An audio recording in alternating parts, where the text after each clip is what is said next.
Vamos a comenzar con la primera pregunta de Silvia, que Silvia, bien interesante lo que nos está diciendo, y te digo, cada pregunta tuya da para un video. Yo hice un resumen para poder esclarecerte de grosso modo, ¿ok? Y después sí nos interesaría enviarte los links personalmente para que puedas tener una noción a detalle, más específico. Pero como tu pregunta puede ser la de muchos, entonces yo hice un resumen. Por ejemplo, si voy a tener un emprendimiento allá, ¿qué papeles necesito? Me faltó, pero bueno, acá en tu país, que menciona con una bandera, es hacerse monotributista. Y allá, a ver, en Brasil el procedimiento de abrir una empresa va a depender de varias cosas. Primeramente, el tamaño de la empresa, que ya tiene varias categorías. Y vamos a ver ahora, te hice un resumen precisamente de 8 aspectos fundamentales para saber la diferencia entre uno y otro. Y en ellas mismas va a responder la documentación que necesitas de tributación y así adelante. Entonces, vamos a comenzar diciéndote lo siguiente. Primeramente, los documentos que necesitas es un CPF. Y en los últimos 2 videos, hicimos un video de cómo abrir microempresario individual, MEI, por sus siglas, cómo abrirlo desde la propia internet y los documentos que necesitas. Date un follow al canal de YouTube que lo vas a ver. Y también hicimos un video de los bancos que pudieran, o algunas características de los bancos que pudieras utilizar para tramitar los procesos contables o de caja, ¿no? Flujo de caja de la empresa que quieras abrir. Todo el mundo comienza como microempresario individual y esa es una ley tributaria en Brasil que es muy buena. ¿Por qué? Porque simplifica todo un proceso burocrático para las otras empresas que son más grandes, y como característica fundamental un microempresario individual tiene lo que limita el tamaño de las empresas es el facturamiento.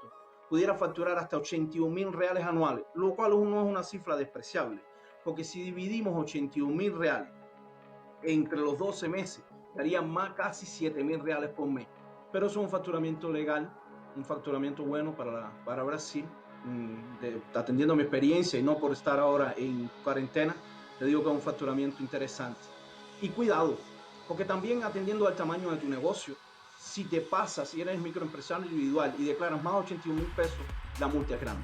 Entonces por eso es importante, hasta incluso es práctica en el mercado, aquellos que llegado a final de año ya están muy cerca del facturamiento total, infelizmente, a ver, como mismo ayuda tiene los factores negativos de abrir MEI, porque esa facturación, al tener una multa si te pasas, entonces las personas dejan de vender a final de año, que es una época donde se vende muy bien, y muchos dejan de vender para comenzar el año que viene, porque si se pasan de 81.000 llega una multa bien grande. En fin, vamos a seguir.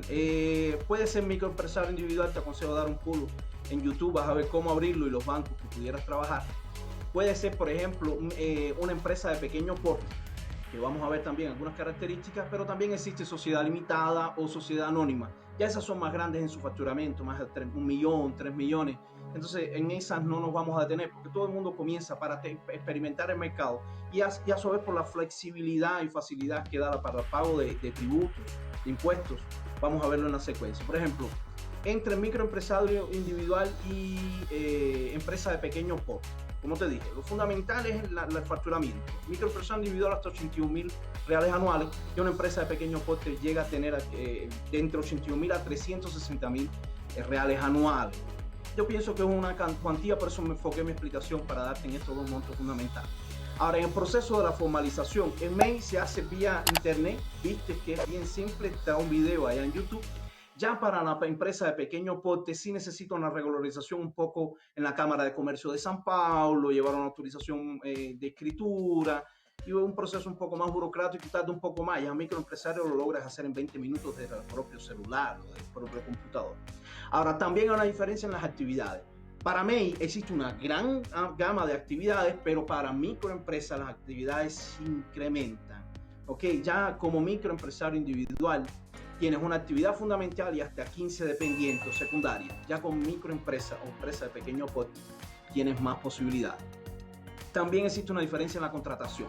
Como microempresario individual tienes derecho solamente a contratar a una persona teniendo como mínimo un salario mínimo, valga la redundancia, o el salario base de la categoría de aquel negocio que tú te dediques. Pero solamente puedes contratar hasta uno. Ya una empresa de pequeño porte puede contratar hasta 19 funcionarios, 19 personas trabajando. La ley trabajista, sí te digo, trabalhista de Brasil, ella es compleja y ya como microempresario se simplifica bastante. Tenemos también los derechos, que cuando te abres un microempresario individual, por eso lo recomendamos a todos los extranjeros que tengan como emprendedor comenzar abriendo un microempresa, que hasta con papeles de refugio se puede. Ahora, ya una vez que tú abras tu microempresa, ya estarás pagando desde que lo abras impuestos. Y esos impuestos ya te dan los derechos de aposentarte por invalidez.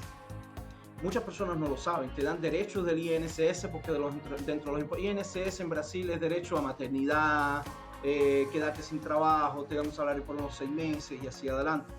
Auxilio de doencia o de maternidad. Entonces te dan una serie de derechos que pagando hasta 50, dependiendo de la actividad que sea de servicio o producción, pagan un impuesto fijo.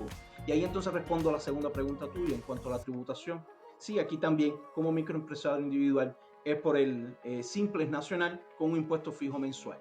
Ya la microempresa tiene más derechos, pero también puedes, por ejemplo, aposentarte por edad o tiempo de servicio. Pero pagas más impuestos, porque el régimen tributario como microempresario, como te había dicho, es por el Simples Nacional, un impuesto fijo todos los meses. Ya como microempresa es por los lucros.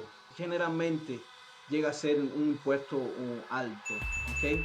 Entonces por eso te aconsejo, si comienzas en el ramo de emprendedor, ir creciendo. Tú puedes, si abres microempresario, puedes mudar para empresa de pequeño porte y ojalá lo consigas así que tu negocio vaya escalando.